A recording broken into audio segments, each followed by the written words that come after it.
আসসালামু আলাইকুম। স্বাগত জানাচ্ছি বিডি চ্যানেল 4 রাতের সংবাদে। সাথে আছে আমি শরফুদ্দিন আলম। শুরুতেই আলমগীর হোসেন সিটি সংবাদ শিরোনাম।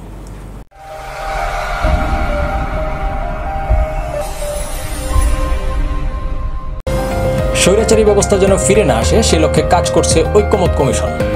পাকুন্দিয়ায় নৌকাডুবি, 2 বোন নিহত। কিশোরগঞ্জে নিখোঁজের 5 দিন পর পাটক্ষেত থেকে শিশুর মরদেহ উদ্ধার। 623টি ড্রোন ও ক্ষেপণাস্ত্র নিক্ষেপ করেছে রাশিয়া, জেলেনস্কি। স্বৈরাচারী ব্যবস্থা যেন ফিরে না আসে সে লক্ষ্যে কাজ করছে ঐক্যমত কমিশন। সুশাসনের জন্য নাগরিক এর সম্পাদক বদিউল আলম মজুমদার বলেছেন, জুলাই অভ্যুত্থানের মাধ্যমে স্বৈরাচারী শেখ হাসিনার পতন ঘটেছে, কিন্তু স্বৈরাচারী ব্যবস্থা এখনও বহাল রয়েছে। এই ব্যবস্থার পুরোপুরি অবসান ঘটাতে হলে বিভিন্ন প্রক্রিয়া ও পদ্ধতি ও প্রতিষ্ঠান সংস্কার করতে হবে। আজ দুপুরে দিনাজপুরের সদরে ব্র্যাক লার্নিং সেন্টারে সুজন সুশাসনের জন্য নাগরিক দিনাজপুর জেলা শাখার আয়োজিত জাতীয় সনদ ও নাগরিক প্রত্যাশা শীর্ষক নাগরিক সংলাপে প্রধান অতিথির বক্তব্যে তিনি এসব কথা বলেন। তিনি বলেন, আজকের এই অনুষ্ঠানের মাধ্যমে আমরা বিভিন্ন খাতে কী ধরনের পরিবর্তন প্রয়োজন তা তুলে ধরছি, যেন স্বৈরাচারী ব্যবস্থা আর কখনোই ফিরে না আসে। এবার ম্যাপল ইন্টারন্যাশনাল স্কুল স্থানীয় সংবাদ। পাকুন্দিয়ায় নৌকাডুবি, 2 বোন নিহত।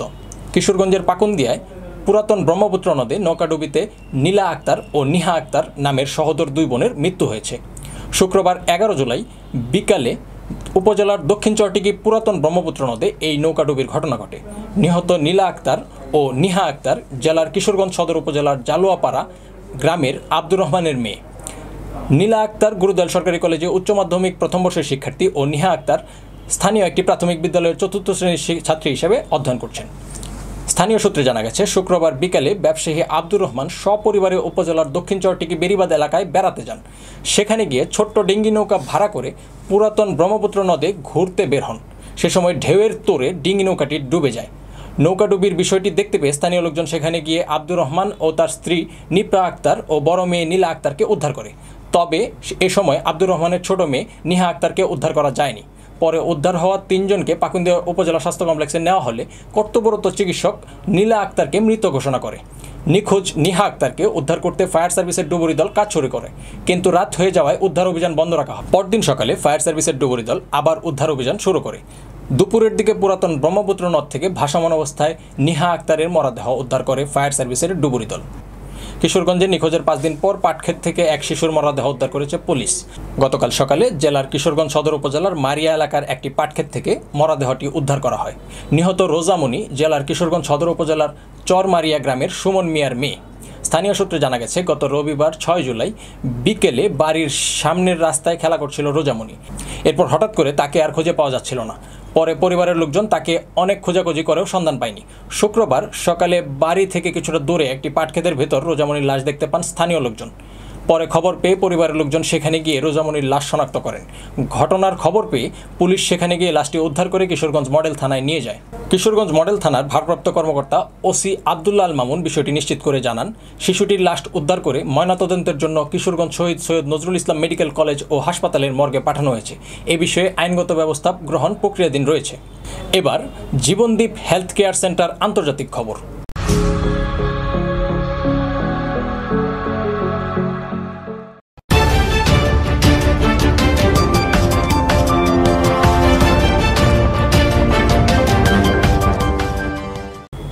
রাশিয়া শুক্রবার রাতভর 597টি ড্রোন ও 26টি দূরপাল্লার ক্ষেপণাস্ত্র নিক্ষেপ করেছে বলে জানিয়েছে ইউক্রেনের প্রেসিডেন্ট ভ্লাদিমির জেলেনস্কি।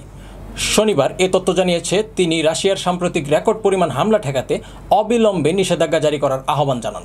জেলেনস্কি বলেন, 26টি কোরস ক্ষেপণাস্ত্র ও 597টি আক্রমণাত্মক ড্রোন নিক্ষেপ করা হয়েছে, যার মধ্যে অর্ধেকও বেশি ছিল শাহেদ ড্রোন।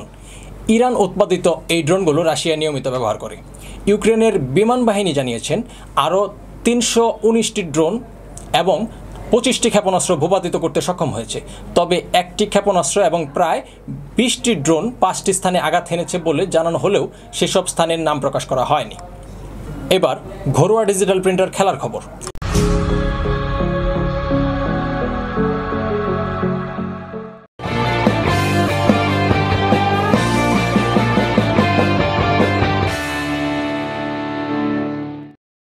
কানাডায় কপিল শর্মার ক্যাফেতে গুলি, দায় স্বীকার খালিস্তানি নেতা। কানাডার ব্রাম্পটনে অবস্থিত ভারতীয় কমেডিয়ান কপিল শর্মার মালিকানাধীন ক্যাম্পাস ক্যাফেতে বন্দুকধারীদের গুলিবর্ষণের ঘটনা ঘটেছে।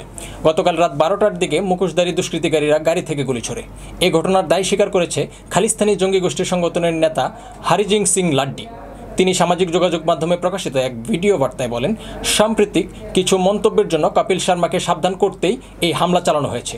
এটি ছিল সতর্কবার্তা। তদন্তকারী কর্মকর্তা জানিয়েছেন, হামলাকারীদের আসল লক্ষ্য ক্যাফে ছিল, কিন্তু তা এখনও নিশ্চিত নয়। তবে হামলার দায় স্বীকার করার পর বিষয়টি গুরুত্ব সহকারে দেখা হচ্ছে। দর্শক, এই ছিল আমাদের বিডি চ্যানেল 4 রাতের সংবাদ। আপনারা সুস্থ থাকুন, ভালো থাকুন বিডি চ্যানেল 4 এর সাথে। ভিজিট করুন আমাদের ওয়েবসাইট ও ফেসবুক পেজ। আল্লাহ হাফেজ।